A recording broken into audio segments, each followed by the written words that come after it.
Welcome to another episode of the Chrissie Mayr podcast. We are on YouTube, iTunes, Spotify, and SoundCloud. And if you're listening to us right now on iTunes, please go and leave a 5-star review. For example, this one just came in from Luz Rocky 874. It's titled My Chrissie. Aw. When I listen to Chrissie talk about her deconversion from woke leftism in early adulthood, I get a hard on. Listening to her podcast makes me feel like I'm listening to the Virgin Mary discuss politics. Wow, what a nice review. Guys, see, if you leave a nice 5-star review, I'm going to shout you out because I love you. Just some important dates I have to plug. I'm going to be performing at Tiff's Ale House in Morris Plains, New Jersey on Wednesday, October 21st. Mike Figs will be featuring for me and Bob Levy will be hosting. So get tickets available now. I think they call it the Dojo or Tiff's Comedy Club, but it's definitely Tiff's Ale House in Morris Plains, New Jersey. Get tickets for that. I'm also going to be doing a headlining show through Stand Up New York in Coney Island on November 12th. That's going to be like my birthday show. So come out. We're going to do a hang afterwards at a location to be announced. But I think that show is more of like you pay one fee for like your one car. So that's a thing. I've never done a show like that. So I'm excited for that. You know what else I'm excited for? Silk City Hot Sauce. Go to silkcityhotsauce.com, use the promo code CMP. You're going to get 15% off your entire order, and they're going to throw in a free bottle of cherry sriracha and some dope stickers. I like the taco one. I like the smoking one. I never understood the deal with hot sauce till they sent me a box of it, and now I'm like, oh, I've been missing out. Years of my life have been a flavorless, lost mess. But no more. Silk City Hot Sauce. Use the promo code CMP. Get 15% off your order. Get some spice in your life. If you're looking for hot, you found it. Speaking of hot, this podcast is also sponsored by Blue Chew. And this is also going to be the theme of our show today. Not boners. Well, not boners. Let's talk about something we all need more of. Great sex. Fellas, now you can increase your performance and get that extra confidence in bed. Listen up, BlueChew.com. That's blue, like the color blue, like your balls. Blue Chew brings you the first chewable with the same FDA-approved ingredients as Viagra and Cialis. Take them any time of day, night, whenever, even on a full stomach, so you can be ready for when an opportunity arises. And ladies, you can get in on this too and buy some for your man. Leave some under his pillow. Be a boner fairy. Blue Chew is made in the USA. It's prescribed online by licensed physicians, so you don't have to go to the doctor. You don't have to wait in line. It's cheaper than a pharmacy. They prepare it and they ship it right to your door in a discreet package. But guess who won't have a discreet package? You, when you take these pills. Was that good improvising? I don't know. There's no awkwardness. You don't have to leave your home. If you could benefit from more confidence where it counts, Blue Chew is the fast and easy way to enhance your performance. And right now we have a deal for you. Your first shipping is free when you use the promo code CMP. You're just going to pay $5 in shipping. That's it. That's Blue, BLUE, chew.com. Use the code CMP.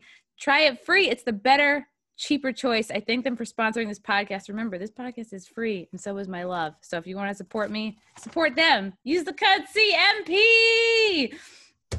Speaking of hot and sex, I'm so excited to have this girl on the pod today. We have been friends for years. The last time I saw her was at AVN in Vegas in January, which seems like 40 years ago at this point. And it's hard to believe that that was this year. She works with an important organization that we're going to discuss today. It's called Decriminalize Sex Work. She is launching season 3 of her podcast, which is called the Oldest Profession Podcast. She's also starting a production company called Old Pro Productions. She's planning on doing a second one-woman show. This girl's fucking doing it all. And she's not doing her laundry. It's Kaytlin Bailey. True. I feel very called out and very seen. Thank you. Thank you, Chrissie. Thank you for having me on. The boner pill hot sauce juxtaposition, I think, is probably don't mix them. Don't mix the two. No. Wash your hands after both activities. Mm-hmm. Really. I know that because I used to date a guy. Whatever, he's fucking married now. Who cares? He dabbled in flies. He dabbled in cooking. I'm like, there's no reason. I go, is there a reason to shit on this person? No, there's no reason. Do it anyway. We're all happy. All right, he had a small penis. Fine. I'll say it. Fine. I'll say it. He could have used some Blue Chew. But he dabbled in cooking. He did this to me about twice. He would like to cut a jalapeno and then not wash his hands hours would go by, and guess who would get a flaming hot cooch? Your girl. So yeah, I'm sorry that someone with such a small dick put you through that experience. I mean, think about it. It could have been worse. It could have been bigger. Yeah, I was like, oh, anal isn't bad, but then I realized, oh no, it's just this guy. Yeah. It's just, not that there's anything wrong. No one is in control of their penis size. He also did break up with me through Skype. So that to me is why. Is it better or worse than a text? I feel like it's both more personal, but also I'm like, why am I on camera for this right now? Like that's. Yeah. He had spent the entire weekend with me. It was over MLK weekend. He had lived in DC at the time. We met. He was going to Columbia. I was like, ooh, a Columbia boy. P.S. It was a 1-year degree. All right, relax, Chrissy. I should have told myself to just fucking relax. And then he moved to DC to work with wind energy. It's all very mysterious. And then I visited him for a year and a half, kept the relationship going. I was like, oh, I'll go on to Tripper Bus. I'll take advantage of the $1 bus trips. I will go to you in DC. I was not met with the same enthusiasm for commuting. So it's fine. I'm one of these people that goes the extra mile. Oh, also he got hit by a bus on his bike. So I feel these things have a way of coming back to us. He didn't die, just got a little hurt. He's fine now. But I do check up on his Facebook. Okay. Yeah, no, obviously. And I feel like if I pressed you, there could be another series of facts about this unnamed dude's life. But no, he's happy. I have also gone above and beyond for both jobs and men, right? Yes. Like putting myself on 16-hour bus rides for underappreciated feature sets and also to blow people. Never get on a bus or a plane or a train to blow a dude unless they're paying for all of it and your time. Like I can't. Yeah. I have done so much for free over many years. There have been so many times when I have paid for all of my transportation, sometimes also dinner. Right. I don't want to be difficult. I don't want to come did you across. At least come? Like, are you at least coming? Right, of course not. I mean, now I have the right tools. I've also hit my 30s, but like, it's weird. I feel like, you're doing your dick thing, and it's like, I feel like I don't need dudes to be more confident in their erections. I want more dudes to be more confident in their fingering techniques, right? Like, go to a class, invest. Are there classes where dudes can learn how to finger better? Sure, I absolutely. think most dudes probably feel that they know all there is to know. That's the main problem with dudes, I've found. That is the across the board the issue. They think they oh my God, yes. are good. It's like you can do it from home. Yeah, they think that they're good, and something that may have worked for one or more women in the past, and it may not work for the current person. Yep. Well, that's confusing and unfair and witchcraft, Chrissy, and we should stop. It is. We should standardize orgasms. I've always felt that I've had a witchy cooch, and she's temperamental, and I wish there was a pink blue chew. I wish there was something that would I could take a pill. No, it's breathing exercises. You I think breathe that into your yoni. Is just maybe compliments, maybe paying for things is the pink chew. Maybe money doing also the laundry. makes me wet. Money. Oh, I forgot about that. Having money is a huge turn on. It's easier to come on clean sheets. That's just science. It is. It's easier to come on a higher thread count. I only know this because I buy the sheets now, and you don't have to break the bank. I wish Target was a sponsor. I feel another ad coming. They have the best, and I swear to God, the sheets are only $50. And if you're like, do sheets? Just go to Target right now. Their sheets I forget what they're called, but the sheets themselves are packaged in the sheets. The material is the container. Mm-hmm. It's the circle of life, and they're so soft, but also crisp. And I just was like, fuck it. I'm committing. I bought like 3 or 4 sets. Yep. And anyway, it's a good go-to sheet where you're like, do my sheets suck? Just go ahead and just get these sheets from Target. If the question arises, the answer is yes, and you deserve better. Right. If you're just like, what do you mean I can't buy sheets off the street? to the same guy who I've gotten some good street sheets over the years. Where have you gotten street sheets from? In New York, just in the like around. I got some like really. I've never bamboo. tested a street sheet. Yeah. I trust street sheets more than I trust street meat. But that's like, I mean, everyone has their own boundaries. It goes street sheets.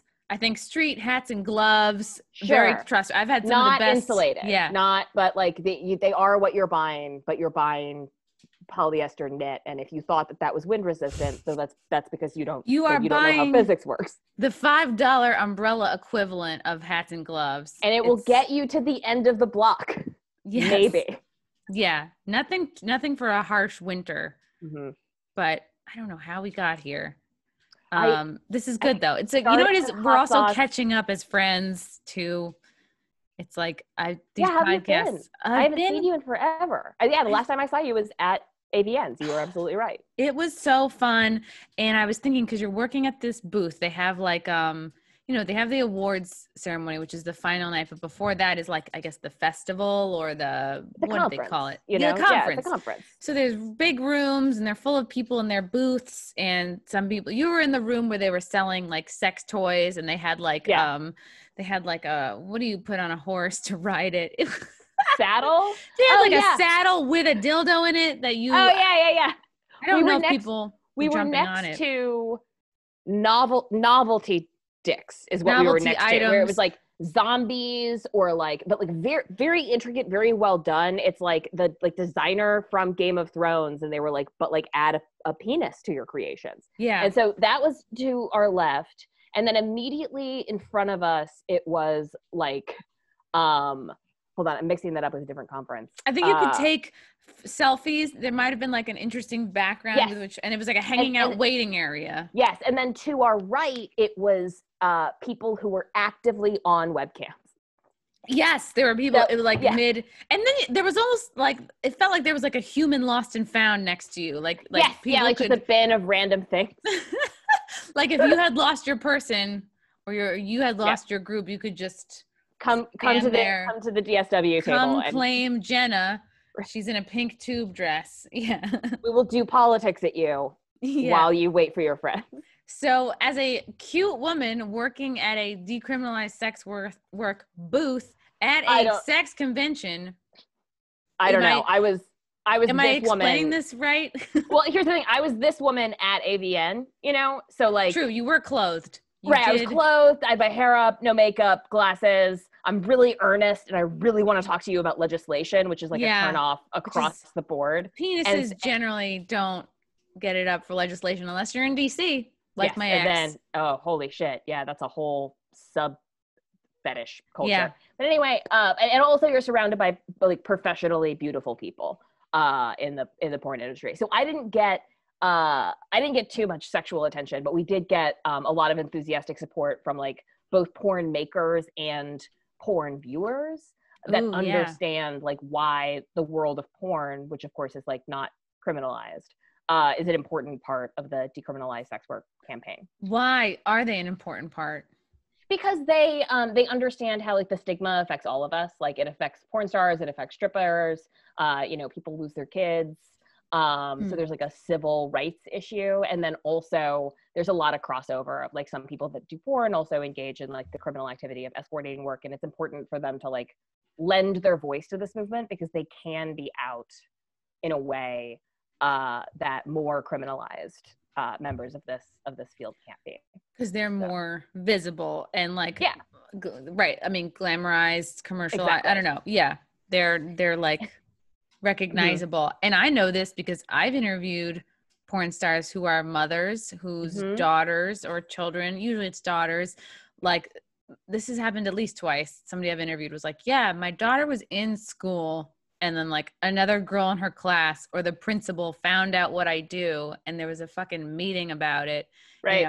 And in one situation it was handled poorly, but in another situation, I think it was with Brittany Amber, handled really well. And like the daughter obviously like knows and is fine with it. And like, there's no shame in the house. So they're like, yeah, this is what, her daughter wasn't like running around screaming it at people, but like there's an understanding. And then, they actually handled something with class. Whereas I've heard other situations where, it gets to be a shitty thing, and they've made Totally. these women feel shitty People in a have lost their place they don't need jobs. to. Yeah. Yeah. No, it's bananas. Like whorephobia affects all of us, right? I think it's like the tip of the spear for, I feel like if you, it doesn't take long for you to scratch a misogynist to get to their whorephobia, You're saying whorephobia. Whorephobia, right? Like the fear of the archetypal whore. Fear of whores.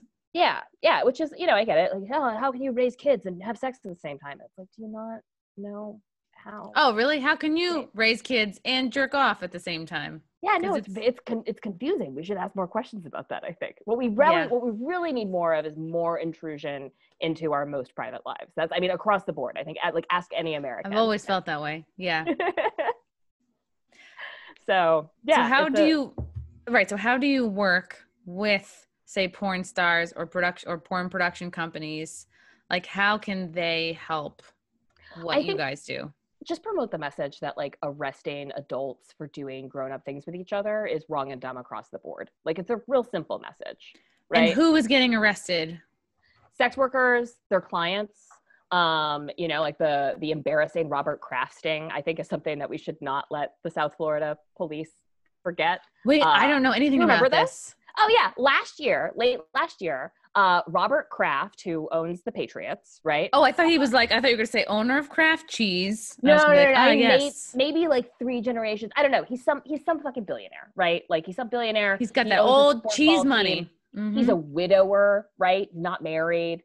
And he, along with 200 other dudes, I rolled my eyes at widower. Sorry, he's a 70-year-old man who paid a 45-year-old woman to give him a happy ending massage, right? Who, like, a legally licensed masseur, massaged a different part of his body. And 5 different law enforcement agencies, including the Department of Homeland Security and the FBI, threw themselves press conferences, lauding themselves as heroes for breaking up a sex trafficking ring in these, like, various massage parlors in South Florida. But, like, that's not what happened. They just arrested a bunch of adults for definitely this woman doing consensual sex with each other. Did this woman travel? Because a lot of times a sex trafficking charge or claim gets thrown on when a girl or a woman is, like, brought, like, well, an example a lot of people know is Epstein. Like, he would bring girls, travel around with them. Perfect counterbalance to this, right? Because, like, we actually on the thing that we travel around the country with, it's like compare and contrast Robert Kraft, just a regular dude, versus Jeffrey Epstein, who is a serial sexual predator, right? Where, like, multiple underage girls went to the police and said, I've been raped, I've been kidnapped, I've been molested. And they were like, oh, well, you're a prostitute, so we'll just charge him. You know that he was just charged with prostitution, right? Yeah. Because, like, they didn't believe her. It's like, well, you did get $200, did you not? Yeah. Right. Yeah, it's like, But with Robert Kraft, right, we're talking about 2 adults, right? We're talking about multiple adults. We're talking about, they kept saying illegal sex acts because, like, hand job just doesn't sound edgy enough, right? For, like, hand job is a little too casual. Well, how do you justify the SWAT gear over a hand job, right? How do you justify the handcuffs? It doesn't quite work. Yeah. So yeah, but we go to conferences all over the country. The AVNs were great. We also went to ALEC this year. We went to the National Conference for State Legislators. We went to the National Conference, something for, like, defense attorneys, and in the before times when people were traveling and gathering and doing stuff. We'll ping pong around the country trying to explain the difference between adult consensual sex work and the horrible crime of human trafficking. So this Kraft guy, do you think it was because he was a politician that people came down on him so hard? No, I think this is just what was unusual about this case. Who was he? What was his business? Did they say what his line of work was? I don't remember. Other than the owner, just owner of. Yeah, he owns the football team. So, like, I don't know how he made his money to buy the football team, but he did something. He's who knows, right? Old cheese money. Yep. Old cheese money. Yeah, maybe he's part of the Kraft family. That would make the most sense. Probably not. But yeah, like, he sorry, what was your question? I forgot. So why was he cracked down on hard? Why was the SWAT team sent? Because he just had a fucking escort. No. No, he paid for a happy ending. He paid for a hand job, a couple of times, allegedly. I'm sorry, but he I think actually the fact that they got a high profile person in this sting was a misstep and a mistake and not the objective. Because he fought back and he won against all of these ludicrous charges. But this is just what quote unquote anti-trafficking stings look like in this country, right? It's a lot of police resources. It's a lot of manpower to install hidden cameras to watch grown people get naked and do things with each other. And it's an absolute like misuse of resources. And the American public is being lied to about what these operations look like. And we keep telling people that we're rescuing trafficking victims, but 89% of the FBI's anti-trafficking budget last year was spent arresting consensual adults. Like, it's not. Why do they not? No, because I keep hearing about there is a huge sex trafficking problem in this country, and then Epstein becomes public news, and you're like, oh shit, like, so it's like, well, what do we do? It's like, we want to tackle human and sex trafficking because there are like hundreds of thousands of kids that go missing every year. There are not hundreds of thousands of kids that go There's missing. not? There's definitely not. No, those statistics are, we can get into the statistics. I will tell you that we do have a huge exploitation problem in this country. And we definitely have, we have a trafficking issue across multiple labor sectors, right? It's not just the sex industry, it's agriculture, it's domestic labor, it's food and bev. But the people that are most vulnerable to this are vulnerable people. So the way that you help trafficking victims is the same way that you help domestic violence victims. A lot of people underage that are in the sex industry are like runaway queer youth, or people who are running away from abuse at home. What we're not seeing, and what we've never seen a single case of in the United States, is like some happy, well-adjusted kid being abducted by a stranger and then sold into sex trafficking. That's not what happens. Right. It would seem that a lot of like, I can understand how kids that are like, they're trying to get away from a bad home situation, or maybe they're in a bad, foster to foster situation, and they're just like unable to find a right fit. And, so what in your opinion or like from what you've seen are the stats on like missing kids? Cause I feel like I've seen a lot to support that it's like a huge number. Yeah. How about after this podcast, I'll send you my resources on that. Cause like, we're going to get into a rabbit hole, and like, let me just send you a couple of links rather than like doing the thing. So if it's not like hundreds of thousands of kids, what would be a more accurate number? So for example, if there's a divorce and a custody dispute, and one parent gets custody and the other one doesn't, and the person that doesn't get custody kidnaps that child, is that a missing child? No. I would say that's like, because those are counted right in these numbers, right? The number of happy, well-adjusted kids abducted by strangers and sold into sex trafficking every year, none. But how do you know if a kid is happy before how would you even measure that?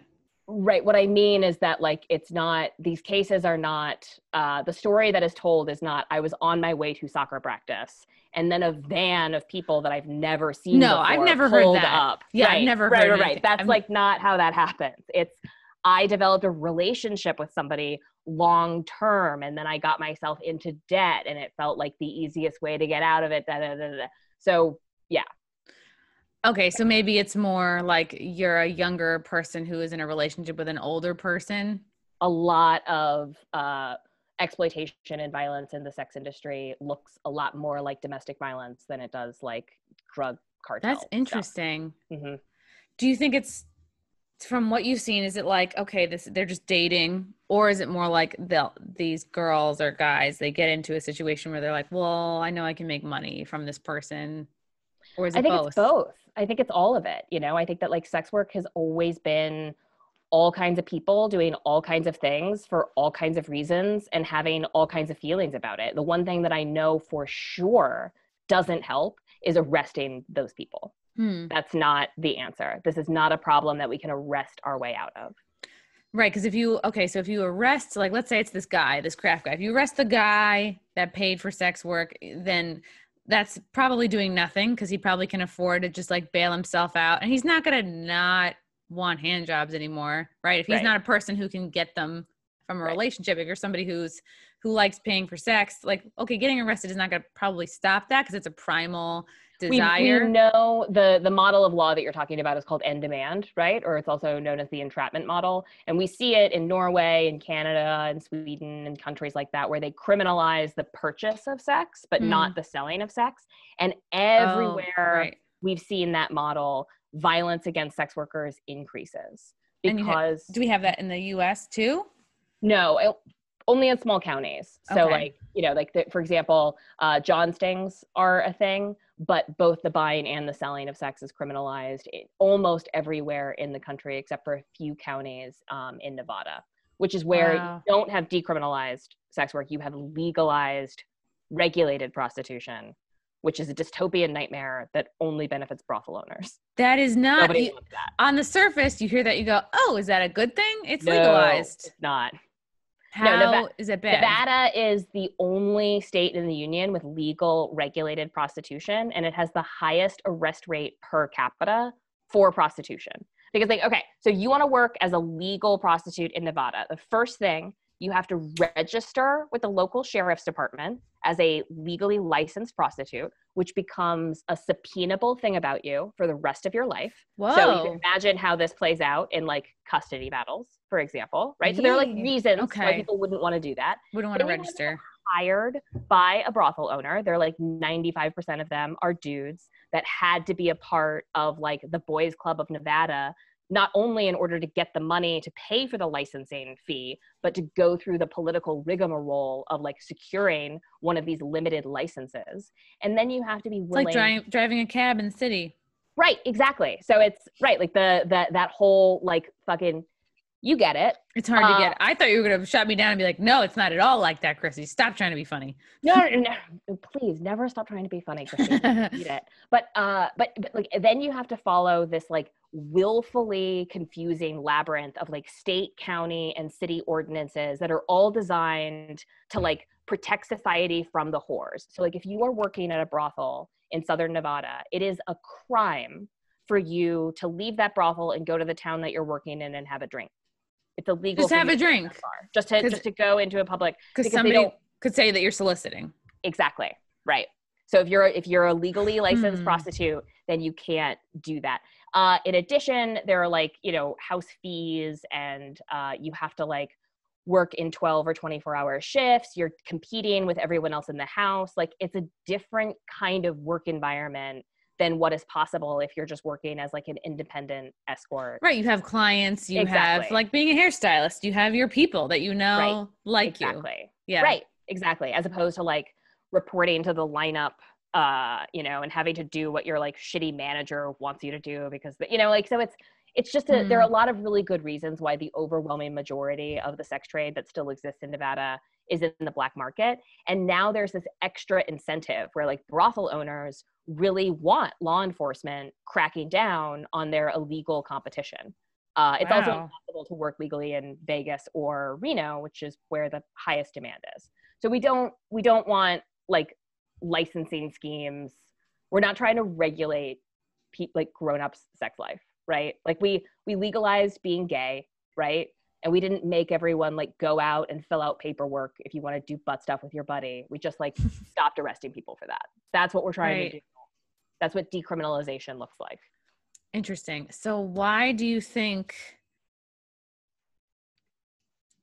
like, where's the problem coming from? Like, why do you think things are the way they are? Is it because sex work has a shitty stereotype about it? Is it because, like, in your opinion, do you think it's like, well, married men cheat on their wives with sex workers, so the women married men cheat on their wives with everyone, right?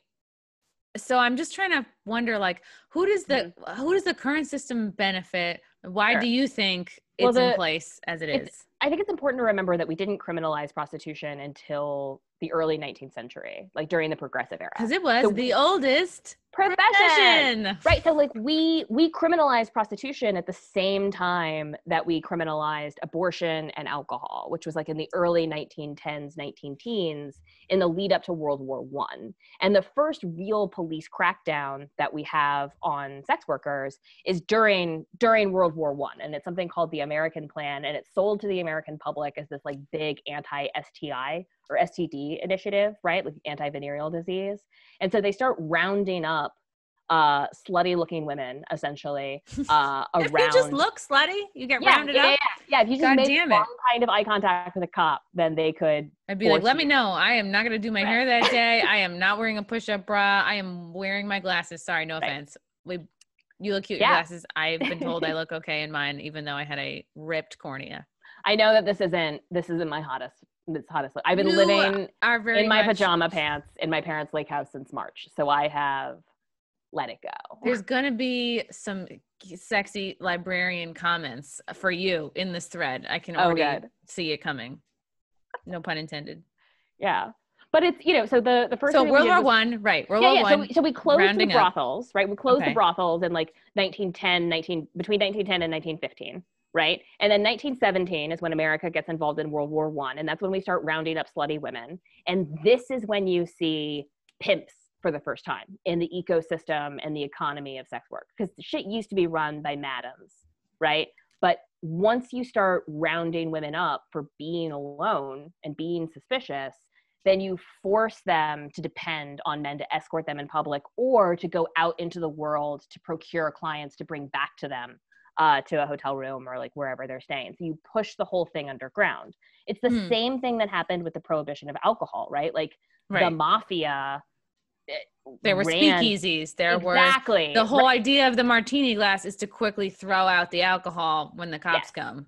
Exactly. So we know what prohibition does to markets, and the sex trade is no exception. You don't stop the desire. Like right. Ugh. Like I hate to even use.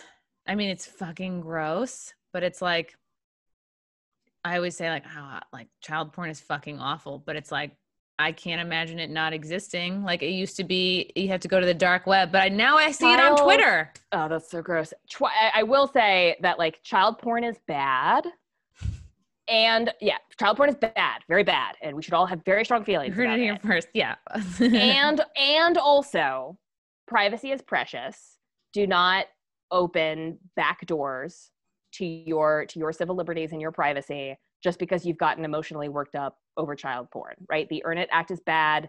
Sesta Fosta was bad. Like there are politicians that for centuries now have been convincing people to give up their liberty in exchange for this idea of security that is never achieved, right? They passed Sesta Fosta in 2018, claiming that it was this anti-sex trafficking law. And what did it do? It erased places on the internet that adult consensual sex workers were using to safely screen and schedule their clients, right? So how do we, yeah, okay, no, finish what you're saying. Yeah, now we're pushing the Earn It Act as this idea that we're gonna eradicate child porn from the internet, which is not going to happen. We're only going to push it further underground. How do we try to do that? Because yes, we should definitely be investigating predators and going after them. But that like hitting places where they exist, that's not ending end-to-end encryption is not going to make anyone safer. That's like if child porn surfaced on OnlyFans, would they shut down OnlyFans? Probably not.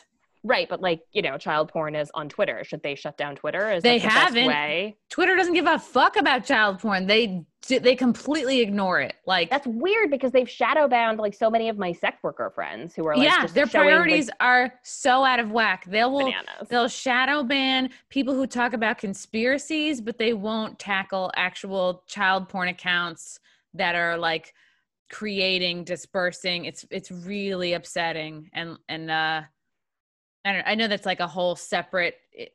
It's a whole thing. But so do you think that lawmakers, I don't know, do you think it's so tricky to like phrase it? Do you think people are like, because everyone's in agreement, unless the most fucked up people, right? Everyone's in agreement that child porn is horrible for a variety of reasons. Do you like, can regular porn and sex workers like in a perfect world, they'd be able to do their thing and child porn would be shut down.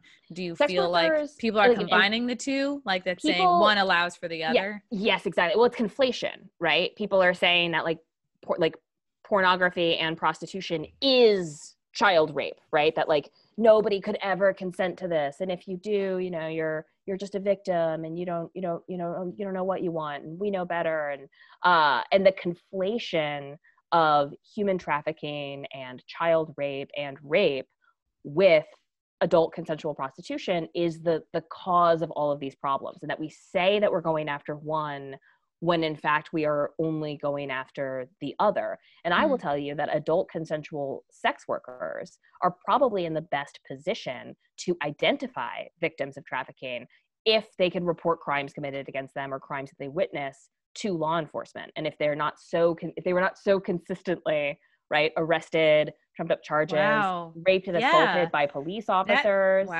That makes so much sense, because they would be among, it's like we always see the signs in like the ladies' restroom at rest stops. Like, if you're a victim of sex trafficking, call this number. But I'm like, but that number doesn't connect you to resources. Are they here? You know what I mean? Like, I wonder if the efforts are misplaced. And of course, the women who actually are real like sex workers, like whatever, you're 20 and up or 18 and up, whatever, you would know. But you feel like these women who should be able to almost like, not to call them like babysitters or something, I don't know, but they're in a position to pick it out and help these kids, right? Yet maybe the feeling is that they can't do that because then they'll get in trouble for just reporting it. Because the only tools that are available to you in that situation are punitive ones, right? The question is like, who do you want arrested? It's like, well, what I need is like a shelter for this person that doesn't have a place to sleep. And so they're sleeping with people so that they can have a place to sleep. And what they need is a bed. And what we're being offered is to arrest somebody. And it's like, well, that's not. Because like you said before, the reasons why perhaps a child would be, or like an underage person would be with maybe an older guy is like, they maybe don't have somewhere else to go. Maybe they're escaping a terrible home situation. Right. So it's like, arrest sounds nice. But it's like, let's say they get that one guy, and the 14-year-old girl's like, well, I still am not going to go back to my abusive mom and dad. They find another guy. Trust me, there's another guy. Right. Yeah. And it's frustrating because it's really hard to combat a simple story with a more complex one. But these are complex problems with complex solutions. And we keep delivering this really simple story that like we can just arrest enough bad people, but that's not the root of this issue. The root of the issue sounds like it's a home life problem.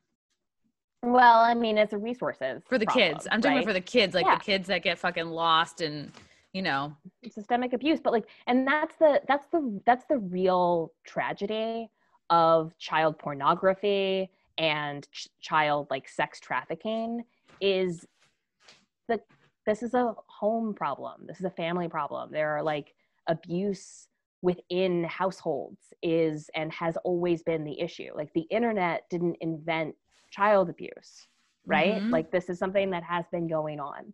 And I think that often people who are abused continue the cycle and abuse their kids. Yeah. Yep. Hurt people hurt. So it's like, it's like, how would we even begin to tackle that? It's like, okay, well, maybe for some people, it's easier. Let's just take down all of porn and all of sex workers. That's the way. And it's probably a lot of well-intended people that maybe their heart isn't the right place. Maybe it really breaks their heart to see kids wrapped up in child porn and they want to help. And it is tricky because I'm sure there's people that are against all of it. Right. And there's people like you and I who are like for the adult thing. Sure. Yeah. And no. Against the child all thing. The way. Yeah. Pro-ho, anti-child rape. Is that so hard to understand? I didn't feel like that would ever be a controversial set of beliefs. I feel like I took you off from your track it's cool. where I mean, like, we had gotten to pimps, but then I was like, but wait about child porn. No, but I feel shitty too because it's like, you know, we hang out, we know each other, and I feel like I'm just like doing my job at you. Right. Like I'm giving you my like conference talk. But you know what? Like, and I'm also trying to take all of your knowledge and like break it down in a way that like people who are just hearing about this for the first time can understand it. Cause it's like, I know a ton of people who are listening are going, yeah, we've seen a lot of statistics about missing kids. Mm-hmm. And we've also been hearing a lot of like, well, sex trafficking is a huge problem in this country. So it's like, and of course, people are smart and know that we're not always getting the right facts, and the media is a mess. And the gap between like what police departments are calling like anti-trafficking operations versus what they're actually doing is worth looking into. And I feel like once you start looking into it, it's one of those things that you can't unsee. You're Wrong About, which is one of my favorite podcasts. I mean, like besides yours. But You're Wrong About has a really great episode where the investigative reporter from the Huffington Post does a deep dive on where all of these statistics come from, which I think is really important to understand. But like, it's an hour and a half podcast. It's like not like, just trust me that like there's a lot of vice departments whose funding is dependent on conflating adult consensual sex work with human trafficking. So there are a lot of departments that are like, we rescued 80 sex trafficking victims. And what they mean is that they arrested 75 women for doing adult consensual prostitution. But we can understand. And yeah, people listening can understand, oh, maybe we can think of another example where one group of people has conflated a certain number of a thing, maybe to get more funding, maybe to get, you know, something else out of it. We won't say what that is. Yeah, the incentives, right. Yeah, the incentive exists. Fine. But that's the thing. Like I live out in this lake house now, and I like see the news, and I poke at it with a distant stick, and then I get high again. That sounds like the healthiest way to deal with it. I'm building a lot of fires. I'm a witch out here. I'm a fish out of water. Me and my husband we are not country people. You're not woodsy people? We're not woodsy people. I have started feeding the wildlife here. Critters. Which I realized I have to lie to my neighbors about because they don't want more skunks around. What kind of wildlife are you feeding? I tried to feed the raccoons because everyone knows that raccoons are the cutest creatures. Especially when they're little. Yeah, because they have hands. Ever see a baby raccoon? There's nothing better. They're so good. Like they're practically monkeys. They're like, They're but so far all we've gotten are possums, which are not cute, and skunks. So, oh man, just possums and skunks out here. You're like skunks. All right, let's have a deal. You keep your ass shut, and I will keep feeding you if you promise not to spray anything. Please keep it closed. Shut it down. I'm not worried. Like we're not gonna scare the skunks, but there's a real skunk versus possum thing happening, and like the tool that skunks have is to make you smell bad, but like possums don't give a fuck about any of that. Really, like, possums are just like. They give no fucks about anything. No fucks. They just, what do you feed them? Just dog scraps? food. Yeah, just dog food. Oh, I've been told to add Cheetos. No, we buy dog food for the wildlife. We bought dog food to feed the wildlife. That makes sense. Kind of idiot I am. I buy nuts for the squirrels. See, there you go. They're also for people. I love it. Wait a second. So I want to make sure I'm keeping this going because this was an interesting thread we run. There was World War I cracking down on sex work. Yeah. Then there were pimps. Then there were pimps. So this is the world warriors, right? So like 1917 to let's call it like the mid 1940s. You've closed down the brothels for the most part. You have all of the economic incentives of World War I, but you've pushed sex work completely underground, and this is where like pimps really enter the economy. And then from there, technology changes, but the madam and like the housing of the brothel, which like allows sex workers to like exchange information with each other and provide like social support networks and like all sorts of stuff, doesn't really return. You get call lines and call girls. Of course, the internet creates a whole new economy of people being able to schedule and screen their clients. And it's the internet actually that is the first time when sex workers are able to discard or able to get away from needing a potentially exploitative third party, right? So they can put their own ads up, they can schedule and screen their own clients. It's like less of the phone book is also an example of this. And so when I got involved in sex work in like 2004, 2005, I didn't realize what like a golden age that was because we had the internet and flip phones, but like no surveillance technology yet, you know? So it was like, those were the days. Those really were the days. It's amazing. We didn't know how good we had it in the 90s and the early aughts. Yeah, because like you could text, but like it wasn't an addiction, You weren't right? being It wasn't tracked. You weren't being tracked, and you also weren't like, I didn't feel like my attention was being pulled towards my phone, right? Like Constantly. Twitter doesn't like text me to be like, hey, your ex-boyfriend posted something you might want to watch. It was basically a better beeper. It was a beeper exactly. with crude photos that you could text. If I ever really make it, like if I get to a point where like somebody else is doing my bookings and shit, and like I legit don't have to worry about it, I'm going back to a fucking flip phone. I'm doing it. I'm like, seems better. I'm gonna let go. I say that, but then plus you can like clap it down on somebody. You'd be like, fuck you. And you can remember how fun that was to just Did you ever throw your phone up against the wall and then it would like break into pieces and you could just like put it back together again? No. Real easy? Yeah. That was never did that. Oh, well, did you control your emotions? I did that. I did control them a little. I never got a phone until I was a junior in college. I held off as long as I could. Yeah. I was like, I didn't want to be reached. I also wasn't like, doing comedy or gigs. I was just trying to pass classes and all that. So the internet helped sex workers. The internet absolutely helped until Sesta Fosta 2018, which has been this sort of destabilizing. What is the name of this thing? It's called Sesta Fosta. Trump cited in Sesta, Sesta, Fosta, Fosta. Sounds like a cocktail. I mean, that's not a bad idea. You probably have like a salt rim, very bitter. Okay. Yeah, so it was sold. This is like Amy Schumer was pushing this shit, right? Like celebrities out the wazoo are like, we have to end child exploitation. Sign Sesta Fosta. And it's like, no children were helped or rescued, but the entire like network that sex workers had built for themselves, the ecosystems that we built for ourselves on the internet to like help keep each other safe, like disappeared. So there's like Craigslist erotic services, Backpage, Rent Boy, all of these platforms that like people had been using to connect with each other disappeared. And what's really sad about that is that like there's pages and pages and pages of law enforcement emailing Backpage to thank them for helping them cooperate with like finding legit missing kids or prosecuting episodes of exploitation. But when like the FBI seized Backpage, that hole has been filled by like some offshore folks that are like never going to cooperate with it. So again, it just pushed it further underground where it's more dangerous. Pushed it more to the black market. Yeah.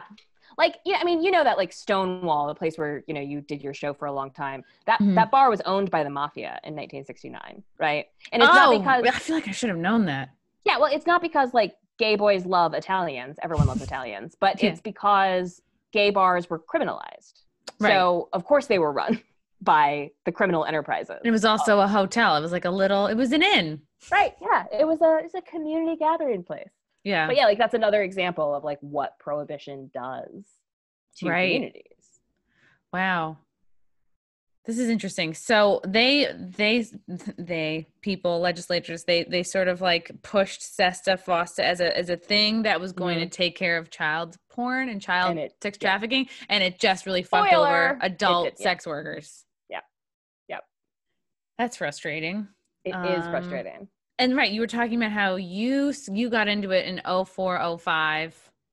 Yep. How did you get into sex work? I went on a message board. I Googled like escort Raleigh, North Carolina, and I found this FAQ section, and I found where people were posting, and I like saw the culture and like how it was done basically. And then after like lurking essentially for several weeks, I posted my first ad and started getting emails and like started implementing the screening tactics that I'd read about on this message board. How old were you? I was 17. So you were underage. I was a child sex trafficking victim. Yeah, but actually I was just like a precocious and curious upper middle class white chick with internet access and some gumption and something to prove. So, did you have something to prove to? I mean, my therapist would tell you like my dad. But I would tell you like the world.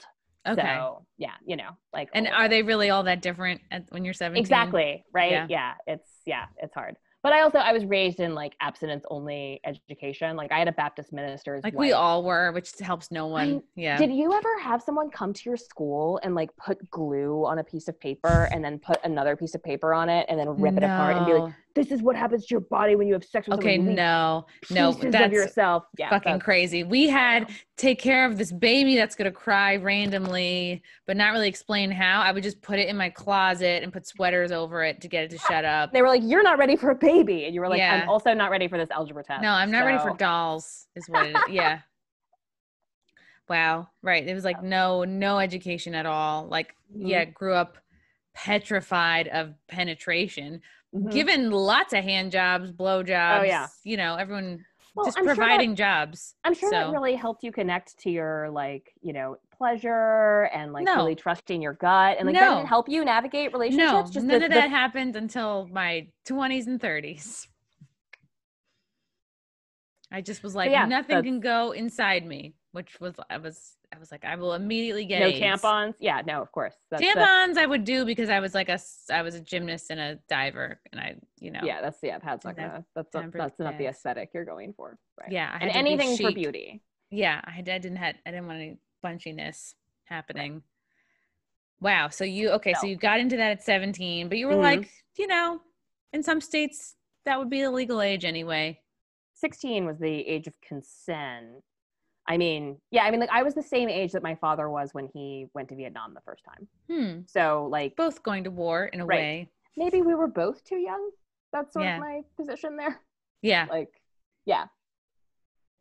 And then did you do it to make money or just to do it because it was exciting? None of the time. Yeah, I was doing that just to do it because it was exciting. It was like something that I had a generous allowance. My parents paid for college. Like, ooh, I very privileged. Then I went to college. I majored in history. And then I got into campaign work. And then I got into comedy. And then I got back into sex work because of the economics of comedy. You mean that it doesn't pay anything unless you get really lucky or okay. For you too? Yeah, that's so yes. And then I got into political fundraising, which is the real prostitution. Oh yeah, explain to me. So you've been in the entertainment industry, you've worked with sex work, doing it yourself and with the organization, and in politics. How do these three meet? They're all I don't know. They're all the same and also different, but in dumb ways. I would say that like hands down, sex work was the least exploitative field that I've been in. From like food and bev, entertainment, politics, it's all nightmare. Now, what were you doing in politics? How did you get into that? Well, for the last 2 years, I've been the director of communications for Decriminalize Sex Work, which is a national advocacy organization. Okay. So it's both. It's like, it's politics and it's sex work. Like you're advocating. Yes. Yeah. We're not committing federal crimes. We're not selling pussy. It's not like an escort service on the down low. Wouldn't that be great? One stop. I mean, right. Yeah. Here are some pamphlets. Get it all done. Just how I wish that my waxer would also be my gynecologist. Right? Wouldn't that, one-stop shop of like, does this scratch look normal? Oh, that's a whole other appointment? Shit. Yeah. Come with pubes, leave with pubes, and a checkup.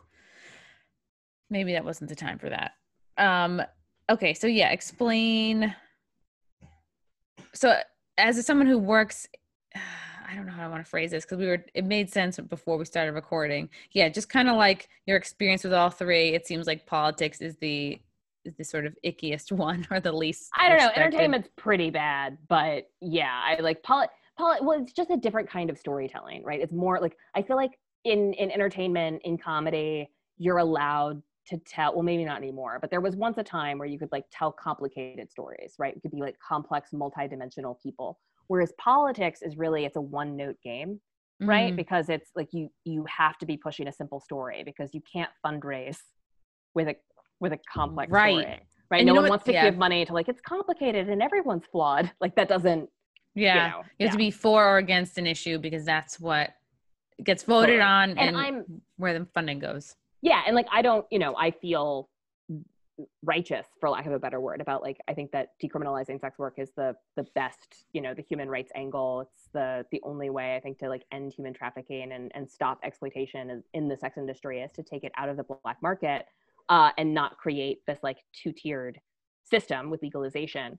And also like talking to folks, it's the economy of sex work is just a level of magnitude more complex than people want it to be. They really want it to be very simple. If sex work becomes legal, what is to stop, say, these girls, let's say these girls that are like, whatever percentage are like running from a bad family or a bad home situation, and they're with a guy, right? And like, they can't really leave. So if sex work becomes legalized, could it possibly be harder? Decriminalized. Sorry. Okay, thank you. Could it possibly be harder for these girls to get out of that situation? Because doesn't that give the guy, like, he can now say, oh, well, this is my now legal escort or whatever. Sure. So the way that it works in New Zealand, right, is that it's impossible, you know, sort of like in this country, of like, it's impossible for someone under the age of consent to consent. That's what the age of consent is, right? And in practice, right, you don't have police officers that are sniffing around every 15-year-old's sex life, right?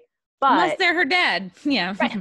Or her creepy uncle. But anyway, if you are a 15-year-old and you do have sex with like a 30-year-old, and that person gets abusive or violent, or you want to end the relationship and you can't figure that out, if you go to law enforcement and you're like, I'm in a bad situation, or I was taken advantage of, you don't have to prove that you were violently raped. You only have to prove that sex happened, because that's a violation. And so it becomes easier for people to report abuse if they themselves are no longer committing a crime. So whether you're 18, 19, 20, or if you're like a 15 or a 16-year-old that is like doing this work, for a couple of things, right? So if you decriminalized it, it's easier for people to find adult consensual sex workers because there's less like subterfuge around it. So I think there's a huge market of like young people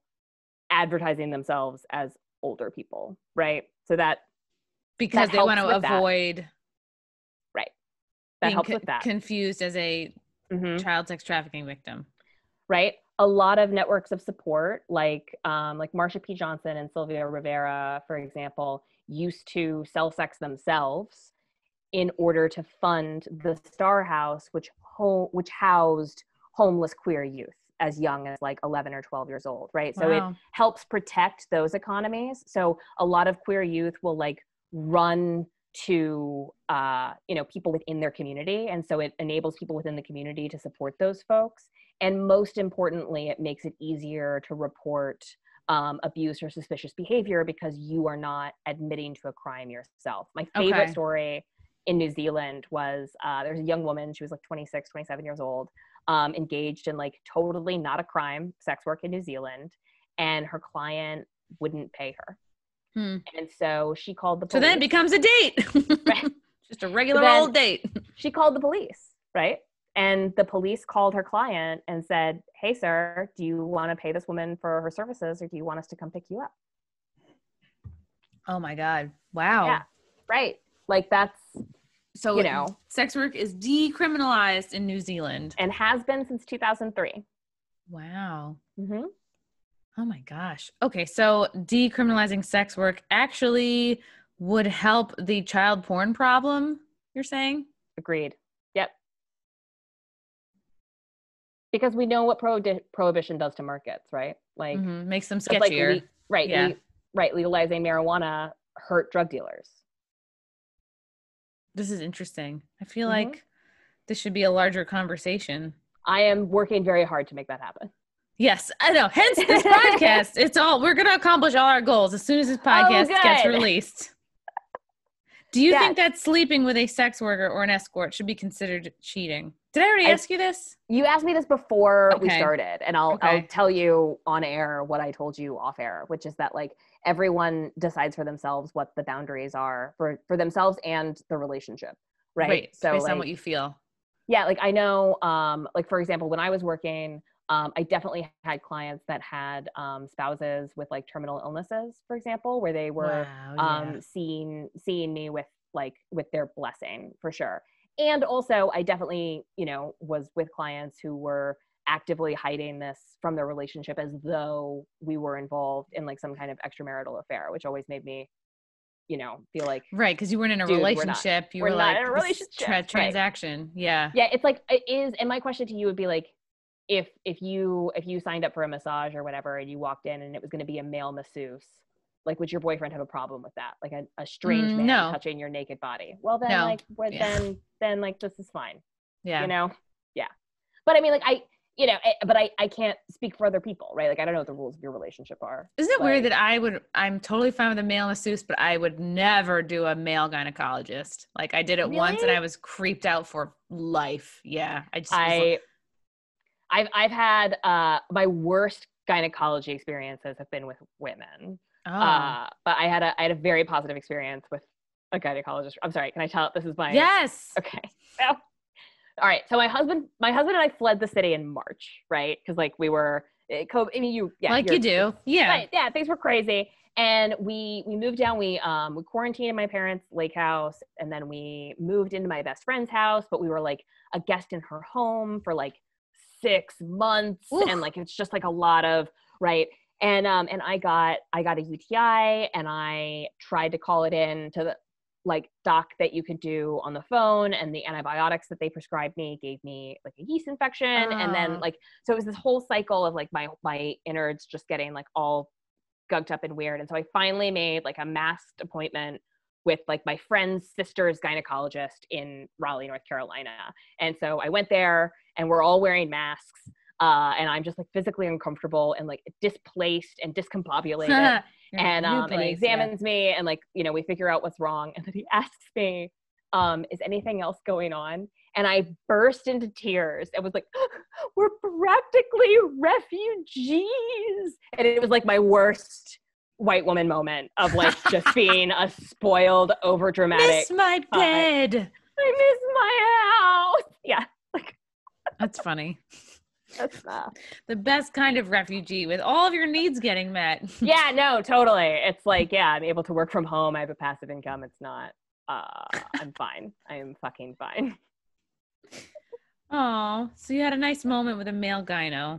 Yeah. And he was like, you're going to be okay. I can't hug you because the pandemic, but like, you're going to be okay. I had a very close girlfriend, and this made me so upset. Like, I had a bad experience, and I was like, never again. I've only had nothing but like amazing experiences with female gynos. And I'm like, okay, I'm sold on my current gal who, shit, I haven't seen in a really long time now, like a year. It's time. I'm behind on everything.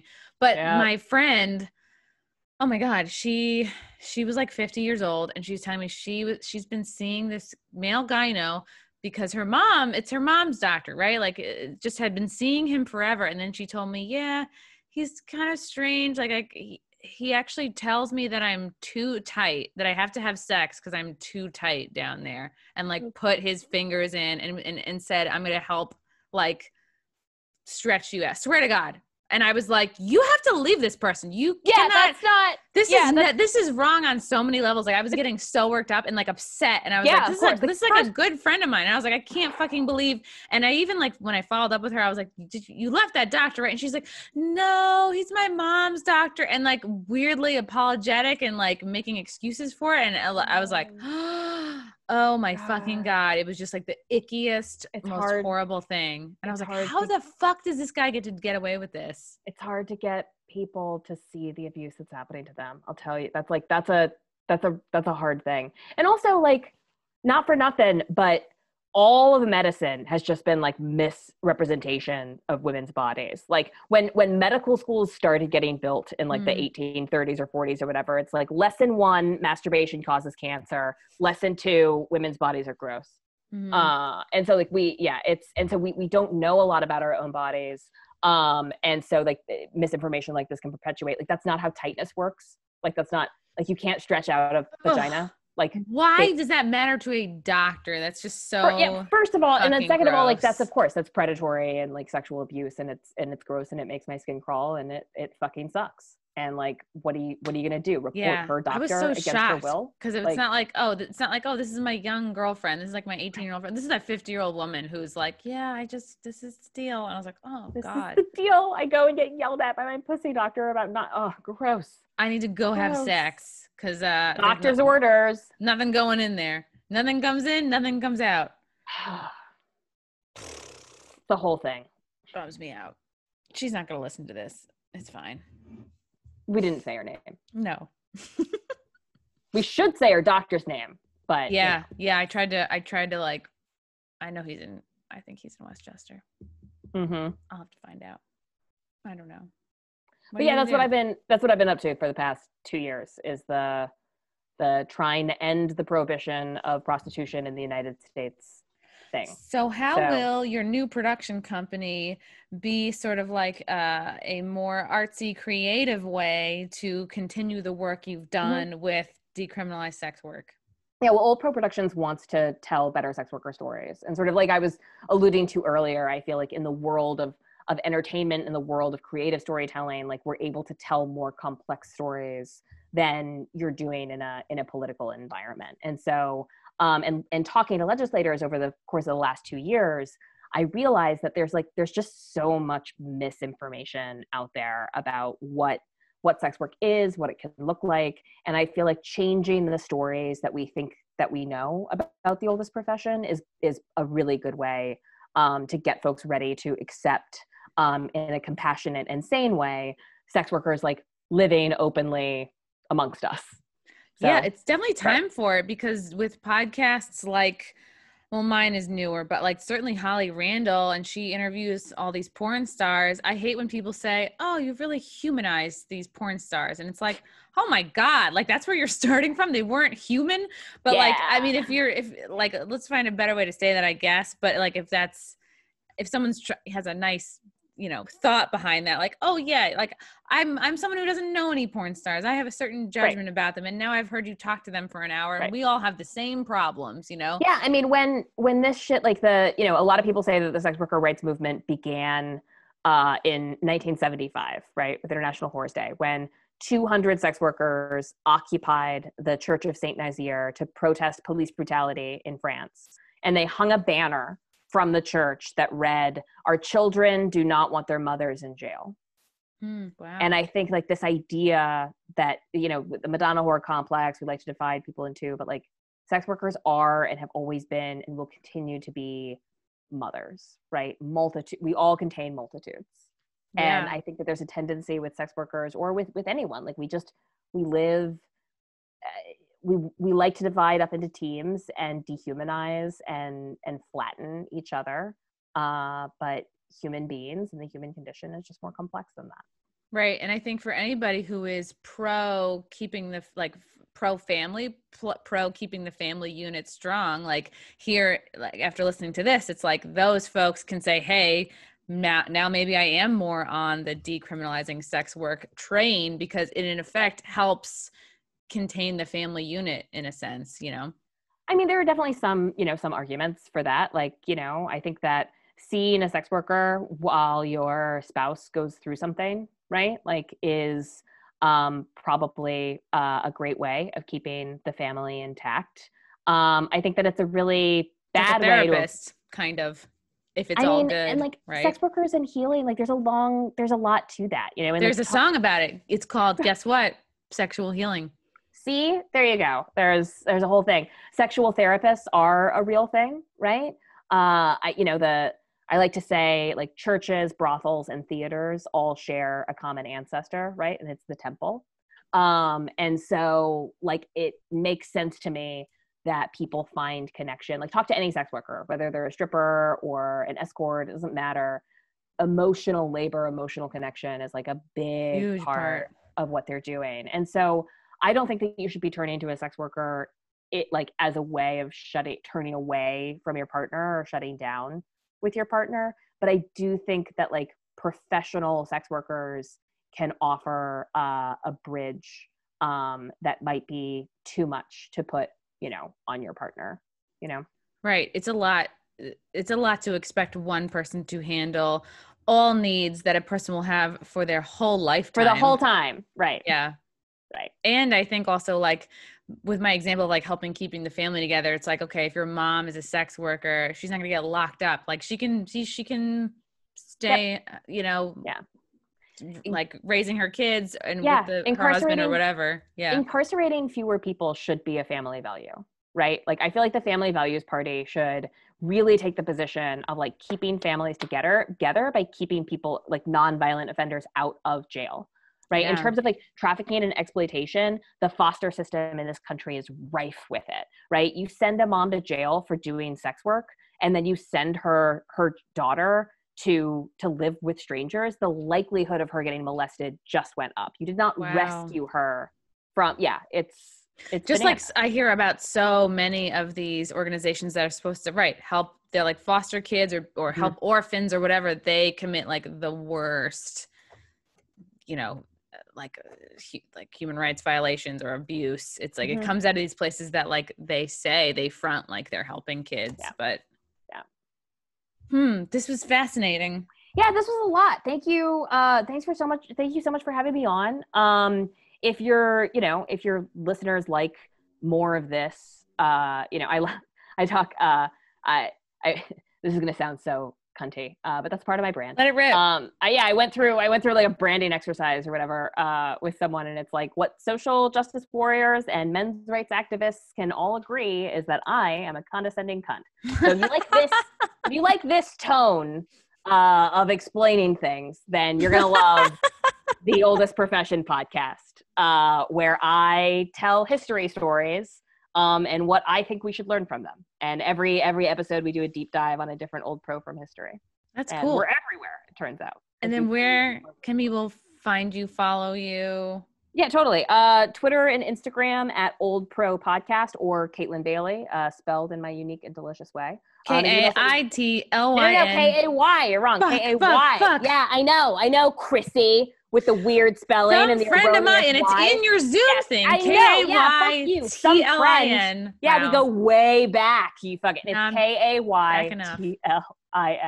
And then, check out the website, theoldestprofessionpodcast.com. We have a lot of exciting stuff coming up. We have like a special election night where we're going to be doing a deep dive into Melania Trump, which is going to be very exciting. Ooh. So check us out. I love Melania Trump. She is like, she's very fashionable, multiple language speaking lady. Good time. Thanks, Kaytlin. Very expensive.